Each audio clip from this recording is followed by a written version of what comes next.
Mesdames, Messieurs, merci beaucoup d'être avec nous dans Débriefing. Débriefing, émission d'opinion sur Beyond Télévision, émission de débat. Chaque semaine, nous faisons le tour des questions qui agitent le débat public, des questions qui font rage sur le débat politique. Visiblement, les élections ne sont pas une science exacte. En République démocratique du Congo, les élections sont impossibles d'ici la fin de l'année. Affirmation de Corneille Nangaa, le président de la commission électorale, qui a soulevé un tollé général au niveau de l'opposition, au niveau des Nations Unies et même le FMI qui conditionne son appui financier à la tenue des élections. Levée de boucliers, évidemment, des anti-Kabila comme Félix Tshisekedi qui lance un nouvel ultimatum.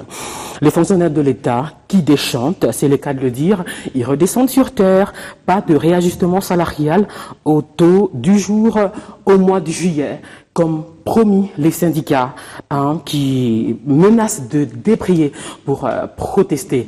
Je suis sur ce plateau avec deux avocats de formation, Peter Kazadi, conseiller juridique de feu Étienne Tshisekedi, Guillaume Madjolo, il est secrétaire général de l'ULDC, c'est le parti de Raymond Tshibanda, ancien ministre des Affaires étrangères. Peter Kazadi est avocat au barreau de Gombe, Guillaume Madjolo est avocat au barreau de Bruxelles et au barreau de Kananga. Maître, bonsoir. Bonsoir madame. D'abord, le sujet en images. Les paramètres à notre présence nous donnent plus ou moins les raisons de penser qu'en décembre, il ne sera probablement pas possible de tenir cette date. L'avenir signale à sa une, pas d'élection sans le Kasaï. Lors de la réunion de Paris vendredi dernier, consacrée au processus électoral en République démocratique du Congo et à laquelle ont pris part les envoyés spéciaux des États et des organisations internationales impliquées dans le processus électoral congolais, toutes les parties prenantes ont conclu à l'impossibilité d'organiser les élections en une seule séquence, c'est-à-dire présidentielle, législative, nationale et provinciale, au plus tard en décembre 2017, explique ce journal. Cela est prévu par le chapitre 4, alinéa 2 de l'accord politique global et inclusif du Centre interdiocésain de Kinshasa. Pour preuve, plusieurs contraintes rendent à ce jour difficile le travail de la Commission électorale nationale indépendante CENI. Des contraintes sécuritaires, logistiques, financières et même juridiques concluent l'avenir.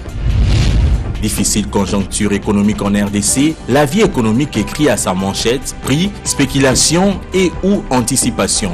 Les prix des biens de consommation courante et des services augmentent plus que proportionnellement à la hausse de change. Comment y remédier? La situation qui prévaut actuellement sur le marché des biens, voire des services, devient de plus en plus intenable pour le peuple congolais dans son écrasante majorité, fait savoir ce tabloïd.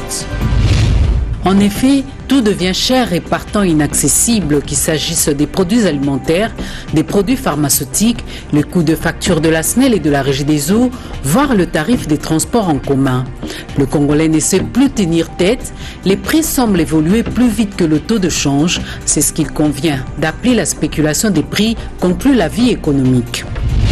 Maître Peter Kazadi, pourquoi cette vague de protestation au lendemain de cette affirmation de Corneille Nangaa, président de la commission électorale, alors qu'il a expliqué que les élections c'est impossible à cause de certaines choses qui manquent à l'appel, comme les lois, la sécurité au Kasaï, la logistique et l'argent?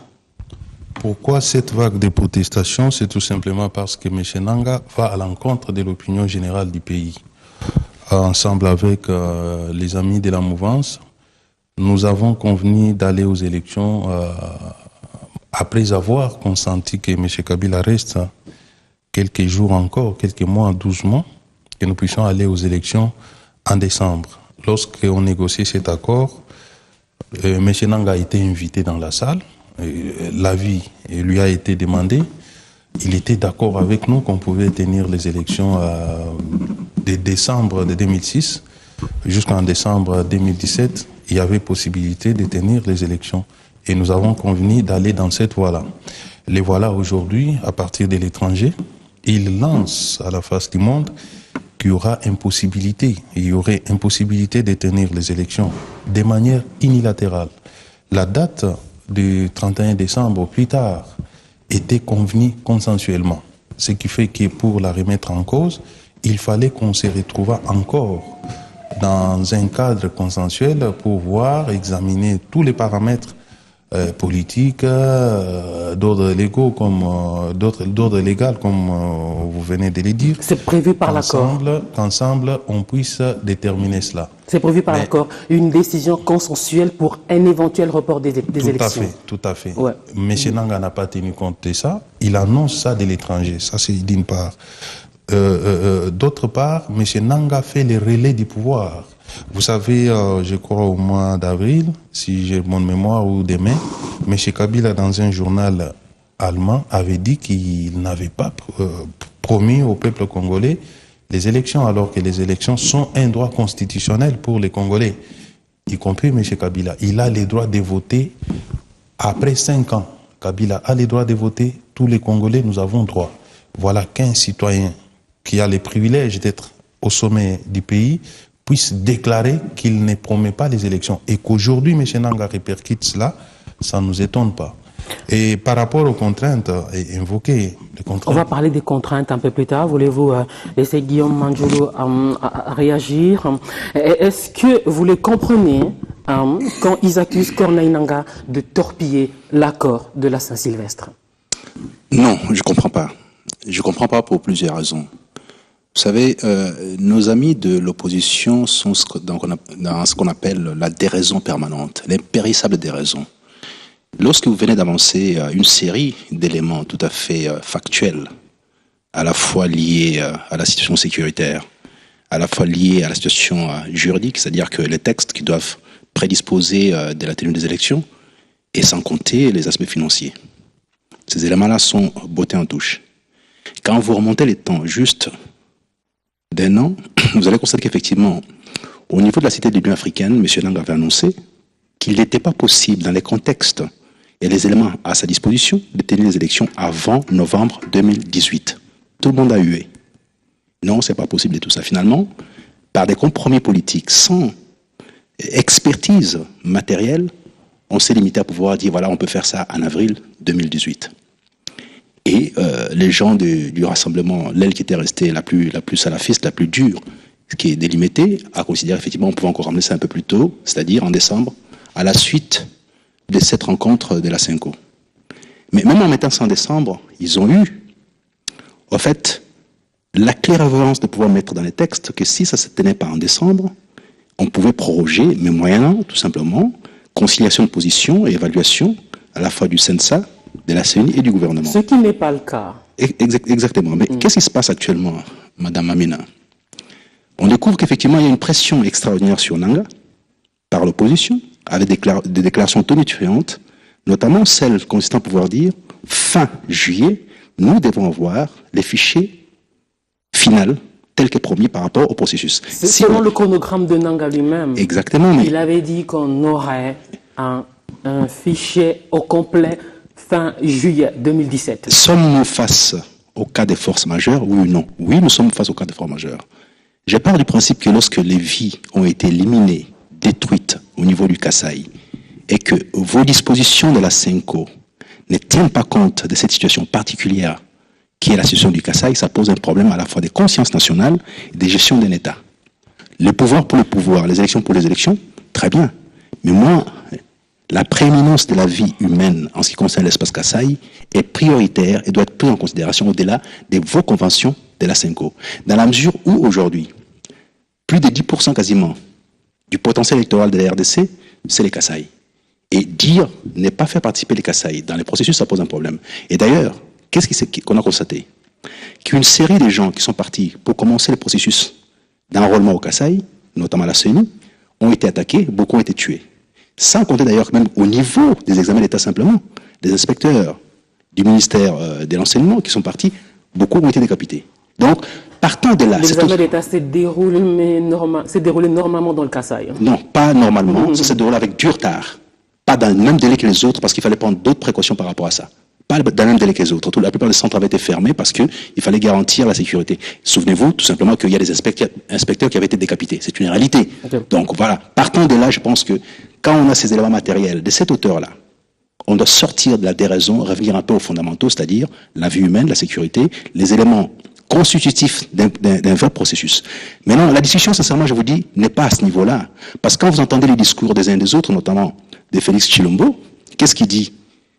On peut encore projeter de 6 mois, mais sans Kabila. On va y revenir. Voyez-vous? On va y revenir. C'est déjà ça. À partir de quel moment l'avis de Corneille Nangaa, considérons-le comme un expert, à partir de quel moment cet avis sera considéré, passez-moi la répétition, comme une mesure officielle?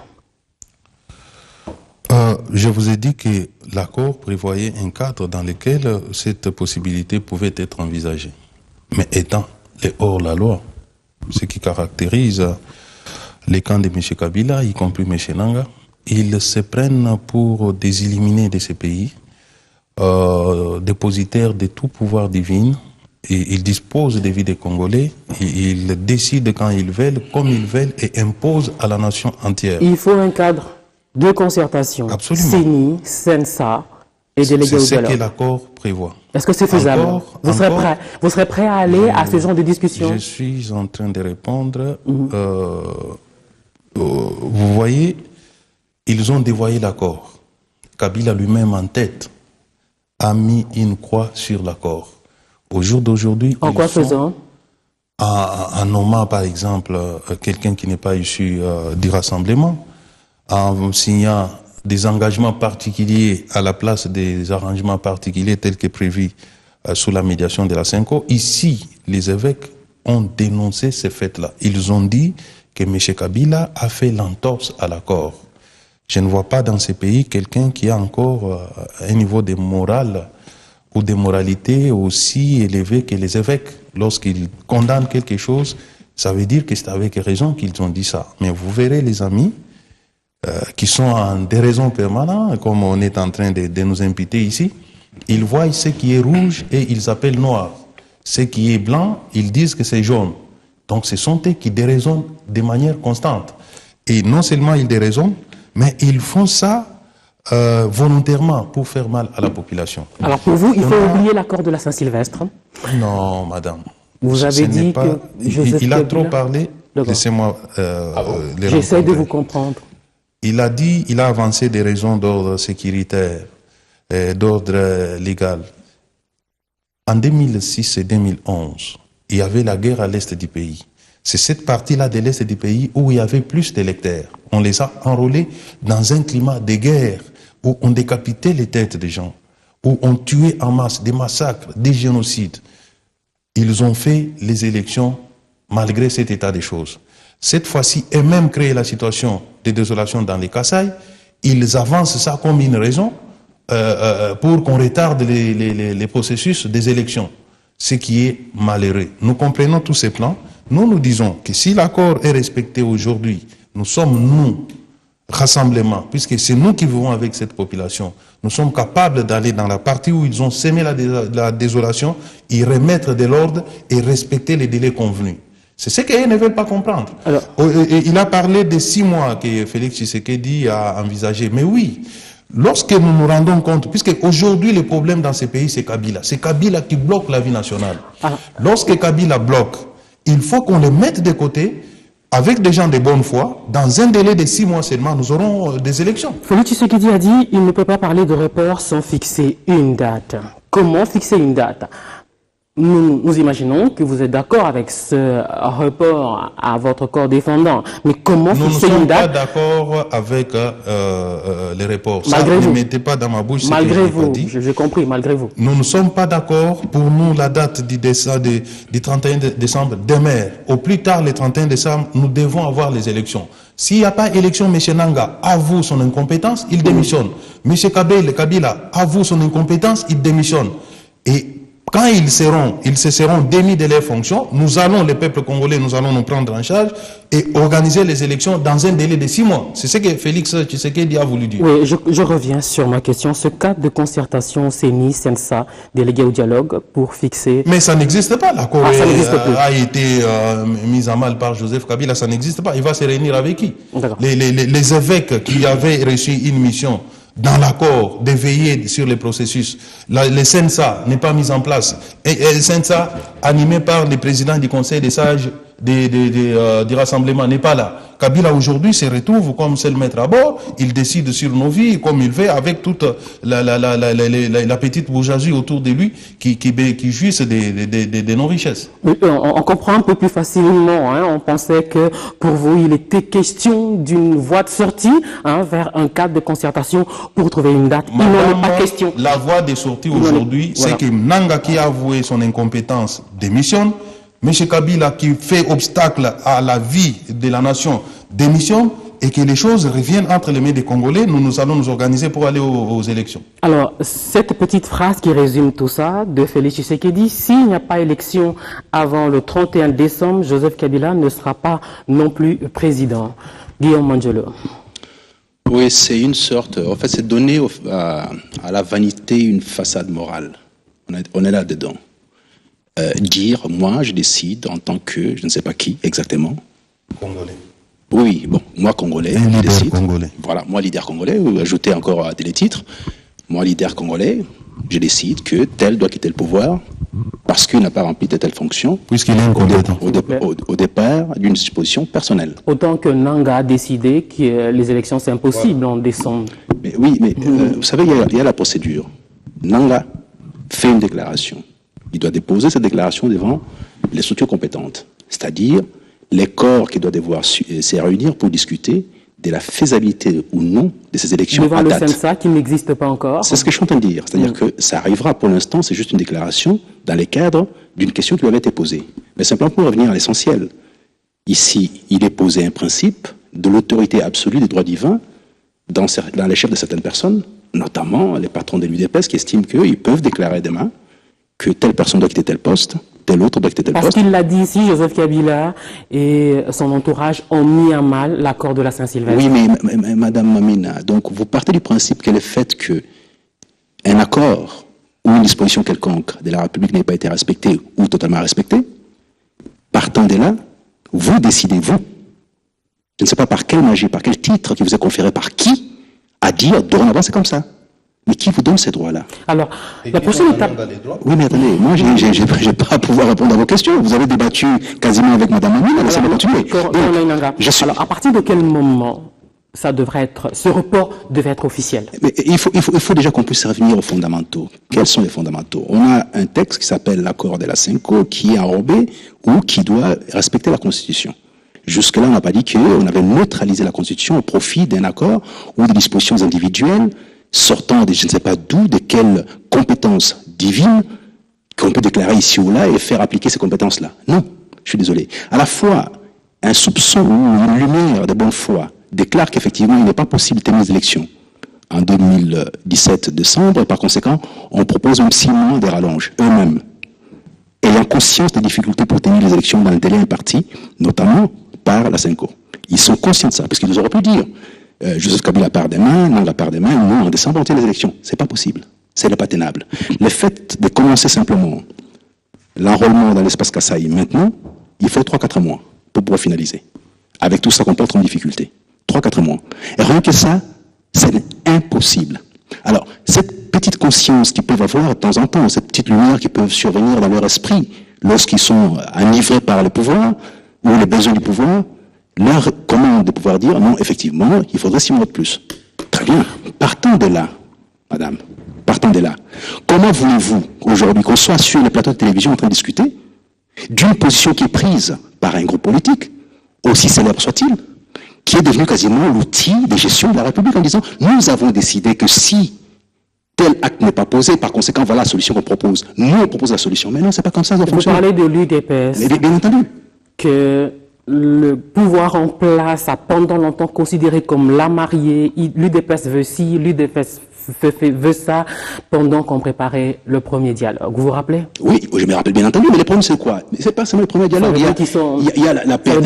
Vous les avez considéré comme incontournable. Mais non, mais ils ont été... c'est vrai que c'est quand même un grand parti politique qui a une assise réelle dans la population, mais il n'a pas la majorité de la population, mais il doit être considéré. C'est pour ça qu'on a eu des discussions avec. C'est pour ça qu'on a... Bon, de toute façon, aux élections 2011, les numéro 1 de l'UDPS étaient numéro 2 aux élections nationales, donc à la présidence de la République. On doit considérer ça, c'est très important. L'espace Kasaï, une grosse partie de l'espace Kasaï les répond, qui est à cette base-là, éventuellement. Donc c'est à considérer. Mais de là à s'octroyer le pouvoir absolu sur la République, partant du principe que ceux qui doivent dire ces paroles des Bibles, ça pose un problème. Moi, je suis ouvert à ce qu'on puisse discuter, trouver des solutions qui soient de nature à apaiser les uns les autres. Je suis pas dans les oukases, oui, vous devez faire ceci, vous devez... Donc, c'est ce côté, je lui ai toujours reproché ça, il me dit non, c'est pas vrai. Ce côté trotskiste permanent. Les anciens communistes avec cette propagande permanente où il faut faire mal parce qu'il faut se faire applaudir par une partie de la population qui adore ça. Donc c'est ça le problème. Ils sont tenus par quelques extrémistes de leur camp qui veulent absolument le pousser à la déflagration. Et moi, je suis pas parti à ce type de démarche. Ce qu'il y a à dire aujourd'hui, c'est qu'il y a une réelle difficulté, madame. On fait comment face à cette difficulté? Je pense qu'on doit revoir le parcours tel qu'il est engagé. Il y a des couacs, il y a des difficultés. Comment on corrige ça en âme et conscience, un troisième dialogue. Et je ne voile pas la face. Je ne suis pas fermé. Je suis ouvert à toute discussion qui permettant d'apaiser la situation. Dialogue. Alors, il va répondre. Je ne sais pas si on peut appeler ça troisième dialogue, mais tout simplement, je pars du principe que la vie des Congolais passe avant toute autre considération. D'accord. Peter Kazadi, un troisième dialogue. Il a parlé des 6 mois que vous laissez ouverts. La vie des Congolais passe avant toute chose. C'est ça la conclusion par laquelle il vient de citer. Mais pourtant, ils sont en train de tuer ces Congolais justement pour se maintenir au pouvoir. On tue les Congolais par la privation des salaires, par la privation des soins de santé. Et on dit que la vie des Congolais est en premier lieu, ce qui n'est pas correct, ce qui n'est pas vrai. Troisième dialogue, non, il n'y en aura plus. Nous en avons assez fait. Il est maintenant temps que les choses changent dans notre pays. M. Kabila n'aime pas les Congos. Il n'aime pas les Congolais. Nous lui avons tout donné. Quand je dis nous, c'est-à-dire nous, peuple congolais. Nous avons accepté que M. Kabila reste encore à la tête du pays pendant 12 mois. Nous avons convenu toutes les règles. Tout est là dans l'accord. Je ne vois pas ce que nous allons encore reprendre avec lui. On va négocier quoi? Encore lui concéder les 6 mois pour qu'il reste là. À la fin des 6 mois, il nous dira que c'est impossible.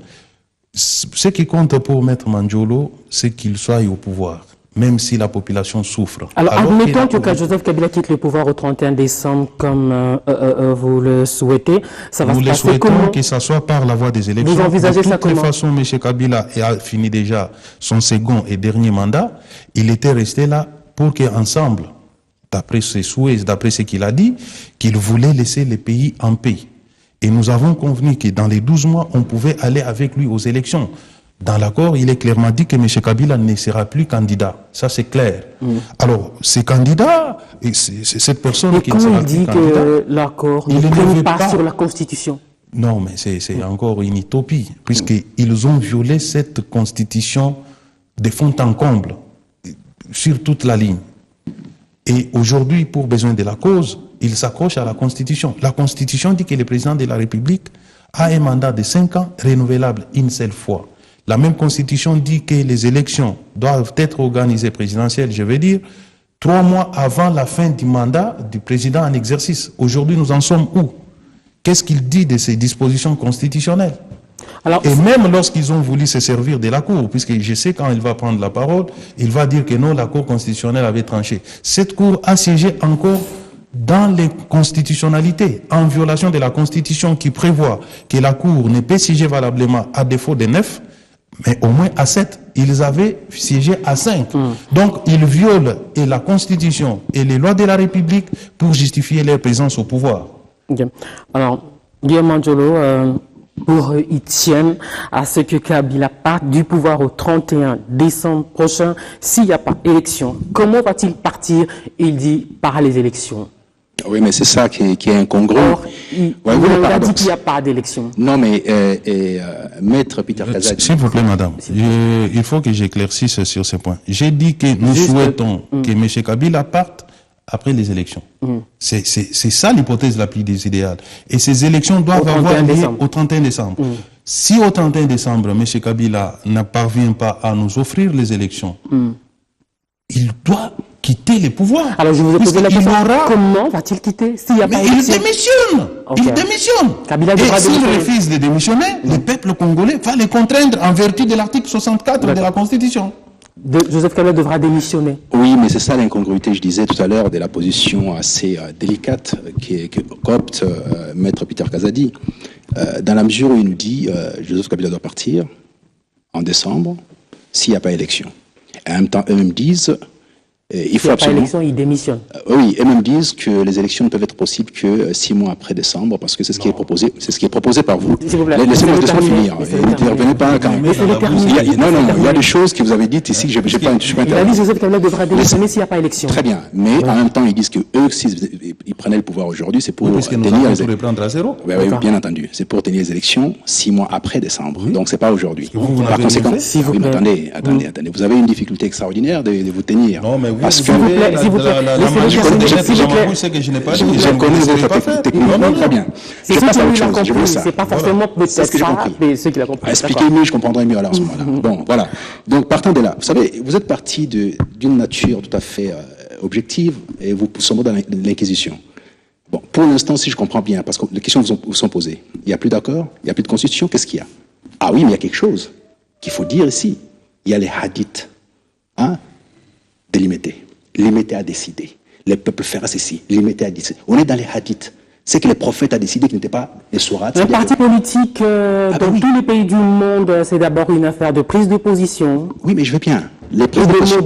Mais Madame Mamie ne veut pas vous dire à vos propres questions. Vous allez poser la question tout à fait simple. Il n'y a plus de constitution. Il n'y a plus de quoi d'accord. Sur quelle base vous fondez pour pouvoir prendre le pouvoir en ce moment-là?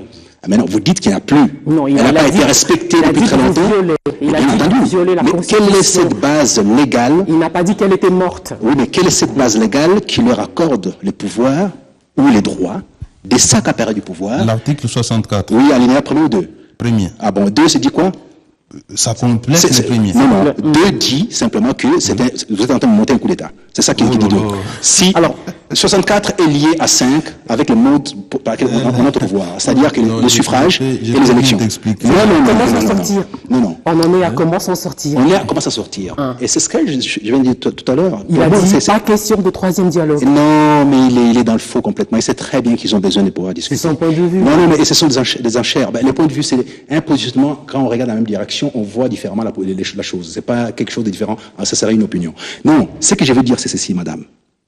Pour l'instant, il y a eu, dans les parcours de la mise en œuvre de ce qui s'est passé et qui doit se passer pour les élections, beaucoup de problèmes, notamment l'insécurité au Kasaï, qui n'avait pas été prévu. Alors, il vous accuse d'avoir manipulé les violences au Kasaï. Vous avez monté de toutes pièces, d'après lui. Sur ces plateaux, madame, vous avez eu des hommes politiques qui vous avaient dit que les M23 avaient été montés par Kabila, les hommes politiques de l'opposition, sur ces plateaux. Vous vous souvenez? Et finalement, ces hommes-là, on les a trouvés dans notre camp. Ça a changé. Dans ce même camp-là et tout ça. Donc, retenons-nous de ces approximations tout à fait fantaisistes lorsqu'il s'agit de la vie des Congolais et pour en faire un commerce. Ici, il s'agit de faire le commerce de la haine et du fiel en permanence en utilisant les peuples congolais comme étant l'outil. Et c'est pas bien.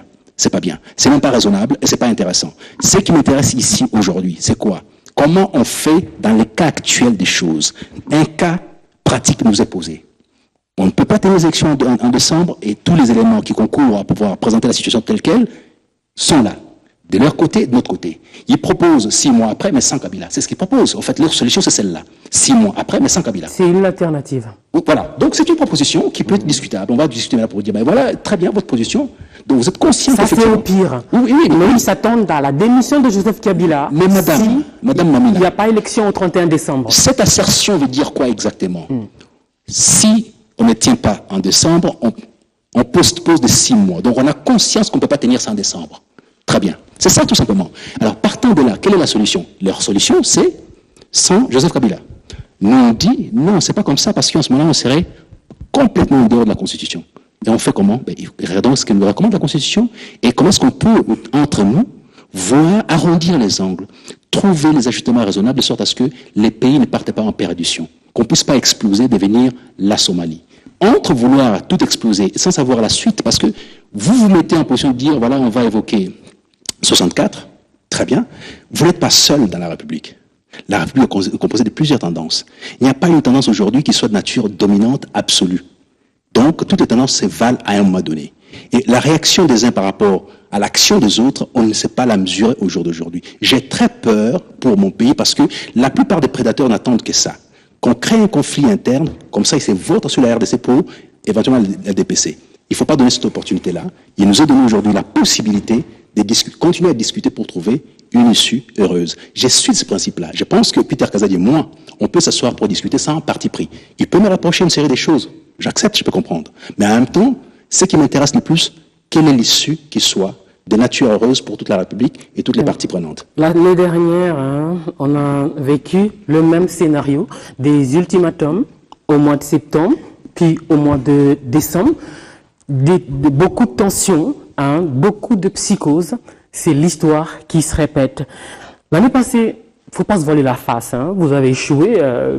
On est passé tranquille, comme une lettre à la poste. Cette année, est-ce que l'opposition est en mesure de réussir son coup? Madame, l'année passée, nous n'avons pas échoué.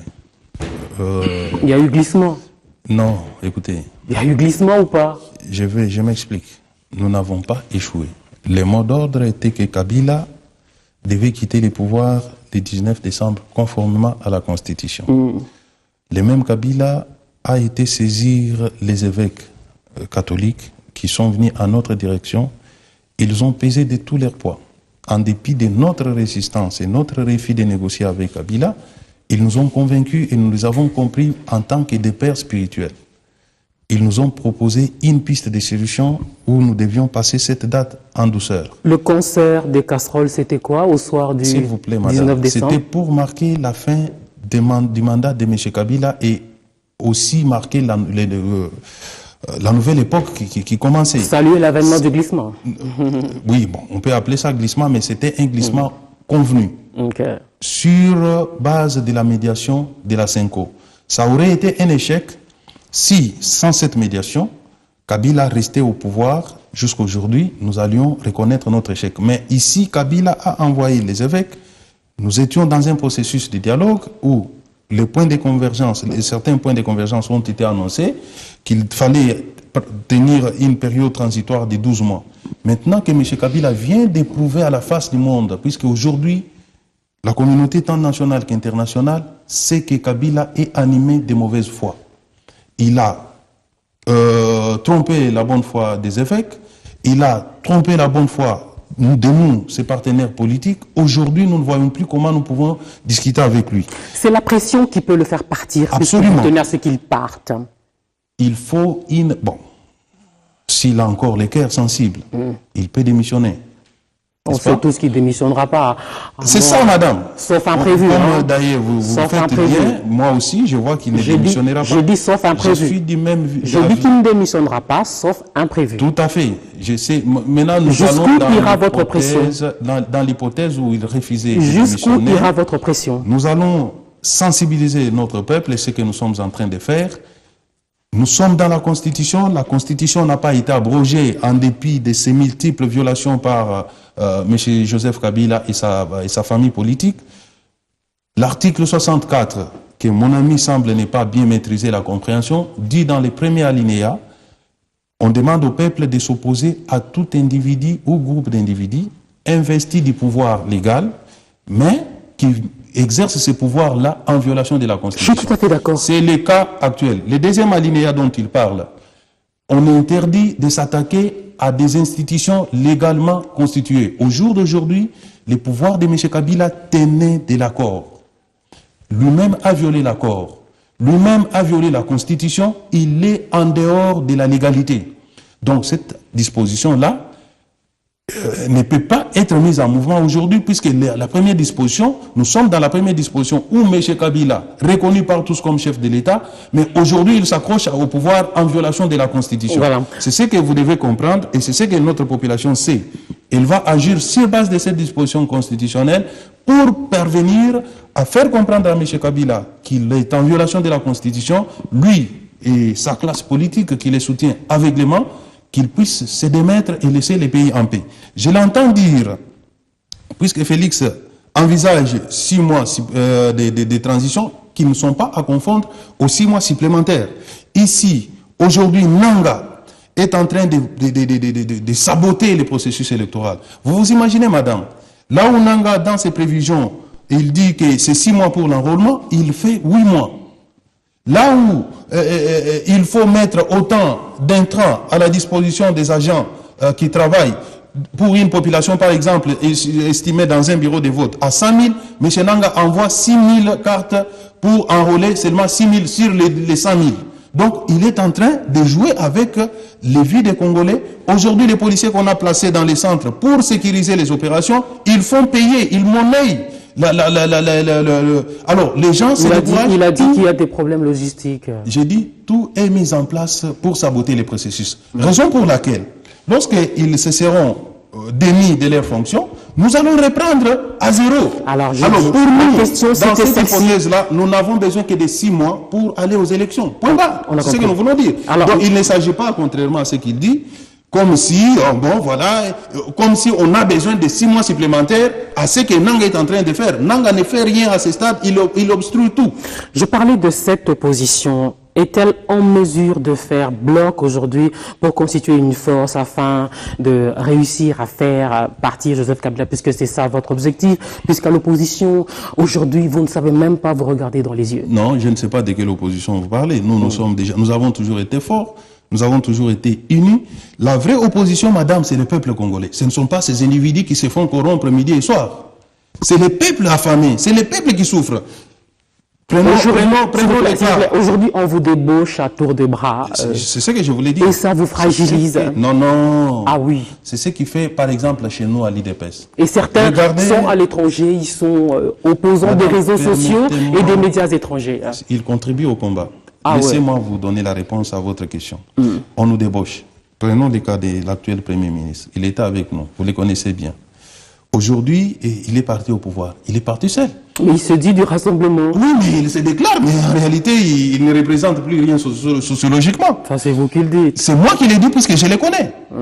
Lui a réussi à améliorer ses conditions de vie. En tout cas, aujourd'hui, il vit bien par rapport à il y a quelques mois. Il est logé dans un bon bâtiment, il dort bien, il mange bien. Il ne se fait plus de soucis, en tout cas pour les manger. Mais la population qui était avec lui hier est restée dans la misère. C'est cette population qui constitue la véritable opposition. Si donc on veut battre l'opposition, si on veut mater la population, l'opposition, il faut commencer par mater la population congolaise. Moi qui vous parle aujourd'hui, on peut me corrompre. Mais cela ne changera en rien sur la détermination du peuple qui souffre. C'est ça la difficulté qu'a le pouvoir et c'est ce qu'ils refusent de comprendre. Ils peuvent acheter tous les leaders, mais ils n'achèteront pas la population. La population qui souffre, c'est vrai, aujourd'hui, $1 américain flore le 1600 francs congolais, ce qui réduit presque de 50% le pouvoir d'achat des fonctionnaires et des Congolais de manière générale, grande sociale, mécontentement généralisé qui peut, passez-moi l'expression, péter à tout moment. Je suis d'accord avec vous, mais permettez-moi simplement que je revienne sur un point juridique assez crucial. Dont on n'est pas d'accord en fait avec Maître Peter Kazadi, au-delà de sa bonne foi de temps en temps, mais de sa mauvaise foi permanente. Il y a 64, il y a 5, il y a 70, il y a 103, il y a 105. Il faut combiner toutes ces dispositions-là pour avoir la clarté sur l'interprétation des 64. 70 alinéa 2, 73 en ce qui concerne les élections, 103 et 105 en ce qui concerne les mandats obtenus et le fait que ça produit encore les effets juste après. Donc, on peut clore là-dessus, c'est pas nécessaire pour pouvoir embêter ceux qui nous regardent avec ça. Mais simplement, on peut en discuter en dehors d'ici. Mais pour revenir à la situation qui est difficile au niveau de la population, elle est vraie. Il y a effectivement dans la gestion un norme adéquat qu'il y a eu depuis un certain temps. Je l'ai déploré plusieurs fois sur plusieurs plateaux. Comment sortir de l'ornière économique là? Mais il y a un problème tout à fait sérieux qui consiste à pouvoir, notamment en ce qui concerne la situation actuelle, de revoir un peu nos partenariats avec l'extérieur. Comment ça se passe? Il faut approcher ceux qui gèrent les dollars sur la planète. Le Premier ministre a écrit aux institutions financières internationales pour demander de l'argent. Christine Lagarde a répondu qu'il faut qu'il y ait des élections pour que le FMI envoie de l'argent frais au Congo. Non, j'ai la teneur de la correspondance. Je ne dis pas qu'il faut qu'il y ait les élections. Il faut que les processus qui sont en cours puissent produire ses effets au sens attendu. Simplement, c'est pas il faut qu'il y ait des élections. Ça veut dire des élections non, ça veut dire qu'il faut que toutes les parties prenantes puissent, de manière ou d'une autre, s'accorder. Il s'agit de ça plutôt. Mais simplement, on a une difficulté. Vous venez de la relever ici par rapport à l'opposition en question. Combien d'oppositions y a-t-il aujourd'hui? C'est difficile d'identifier qui est opposant, qui ne l'est pas aujourd'hui. C'est très difficile. Vous avez des opposants des réseaux sociaux, vous avez des opposants installés en Belgique ou ailleurs, tout ça, qui sont en train de proférer des menaces sur la République, qui font énormément de démarches contre la République en permanence. Vous avez des opposants internes. Maintenant, on dit non, tout ça c'est rien, c'est au fait la population. Mais quelle population? Il est vrai que la population sur laquelle les pouvoirs s'appliquent, ou les souffrances s'appliquent au quotidien, a raison de pouvoir réclamer. Mais comment on fait si jamais au niveau politique, on n'arrive pas à pouvoir s'entendre sur le processus apaisé et comment on gère les choses ensemble? Si vous pensez qu'effectivement il suffit de pouvoir pousser cette population à tout détruire comme on l'a fait dans les années 90, on n'aura pas de solution. Parce que après avoir détruit tout ce qui a existé ici à Kinshasa entre 90 et 98, un vent de l'extérieur est venu tout balayer pour changer les choses autrement. Donc c'est ça la grande crainte qui est la mienne. Et par conséquent, il est recommandé aujourd'hui, qu'on puisse atténuer nos propos parce que ce n'est pas nécessaire. Vous n'aurez pas la solution à partir des propos de cette nature-là. En temps de guerre, les gens se mettent autour de la table alors que les armes sont en train de péter, en train de discuter. En temps de paix, dans un pays entre frères, on ne peut pas être d'accord par rapport à la gestion du pays, mais il est recommandé, il est sollicité que les uns et les autres s'asseyent toujours autour de la table pour pouvoir discuter. Je suis ouvert à ça, je pars du principe que c'est le seul modus operandi qu'on peut avoir dans ce secteur-là, pas autre chose. Défenestrer les gens, vous allez les mettre où? Vous partez du principe que les gens... Oui, mais puisque il prend énormément de temps, vous débattez entre vous. À la limite, je vous laisse débattre entre vous parce qu'il a plus à dire. Mais simplement, moi je suis... Je fais la même chose avec vous. Oui, moi je suis dans l'option, madame, de l'apaisement de la discussion. Il est dans l'option de la guerre intérieure, la guerre civile, les tumultes. Je partage pas cette option-là. Je pense que lui et moi, on peut discuter autrement. Dire qu'effectivement, ça n'a pas été parfait. Comment est-ce qu'on peut le parfaire? En faisant ceci, en faisant cela. Mais c'est vrai qu'il faut une dose de bonne foi de part et d'autre. Et il ne faut pas de chantage. C'est-à-dire qu'on doit faire sortir le chantage de notre discussion, amener vers la bonne foi. Il est vrai qu'on peut reprocher à la majorité, certains cas de la majorité ont excellé par la mauvaise foi. C'est une réalité aussi qui existe parce qu'il faut entendre les discours qui sont portés.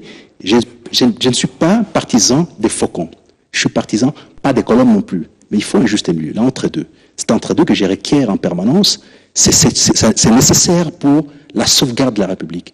Dites-vous bien, nous sommes contents aujourd'hui de danser, de critiquer tout ça. Les jours où on a ces pays morcelés comme la Somalie, on ne parlera plus. Les Kassaïens vont rentrer chez eux, commencer à déclarer leur petite république, ainsi de suite et tout ça, ça sera compliqué.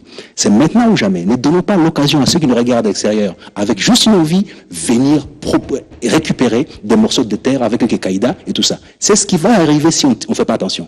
On est en train de blaguer, tout le monde nous dit attention, attention. On n'écoute pas. On est barricadé avec des ailleurs dans une disposition malsaine de pouvoir aller en découdre. En découdre avec qui? Moi, je n'ai pas besoin de découdre avec lui, c'est mon frère. Mais bon, si j'ai mal fait, qu'on puisse discuter autrement, qu'on voit comment est-ce qu'on peut corriger les choses. Mais pas qu'on se mette à se battre en pleine ville ici, en disant qu'il a l'autorité sur une population, je ne sais pas laquelle, et moi, j'aurais pas d'autorité sur cette population-là. Pourquoi? Donc, c'est toutes ces questions-là qu'il faut revoir un peu de manière très apaisée, je répète encore le mot. Cet appel au calme, c'était votre conclusion parce que lui, il n'aura qu'une minute pour répondre à ça. Peter Kazadi, on peut compter sur vous que désormais, ce n'est pas un bras de fer engagé entre Félix Tshisekedi et Joseph Kabila, les deux camps, de part et d'autre, ou une bagarre entre les deux camps. Non, nous n'avons jamais été dans une logique de bras de fer. C'est plutôt M. Kabila qui est dans une logique de mutilation de la population, de l'opposition, de la désintégration de la nation congolaise, contrairement à ce que j'entends ici, des belles paroles, mais qui ne reposent sur aucune bonne foi. C'est ça la stratégie utilisée. Ils l'ont utilisée en décembre 2016.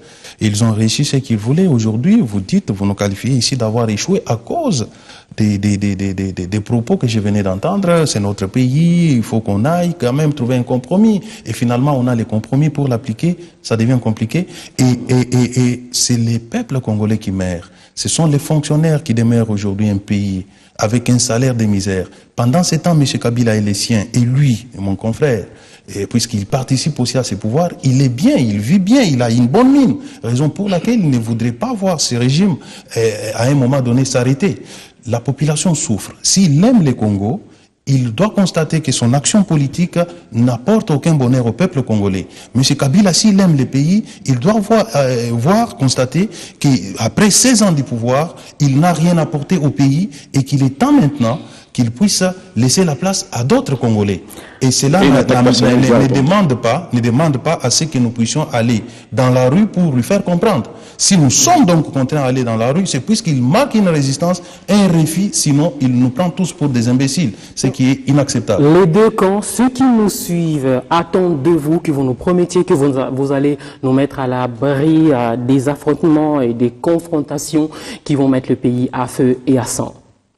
Merci d'avoir suivi ce débriefing que vous aviez eu tous les deux, un temps de parole très équitable. Pas équitable du tout. Peter Kazadi, conseiller juridique de feu Etienne Tshisekedi, avocat au barreau de Gombe. En 10 secondes, où on est, les tractations pour le rapatriement d'Etienne Tshisekedi. Non, tout est suspendu à la bonne foi du pouvoir, avec lesquels nous sommes en discussion, mais qui ne revient plus à nos lieux de rendez-vous. On appelle, il ne décroche pas. Tout est bloqué à ce niveau-là. Guillaume Manjolo, secrétaire général de l'ULDC, avocat au barreau de Bruxelles et de Kananga. Merci d'avoir été là avec nous dans ce débriefing en rediffusion B1 Local à 21h30 tout à l'heure. Sur Canal+, demain 7h15. À la semaine prochaine pour un autre numéro.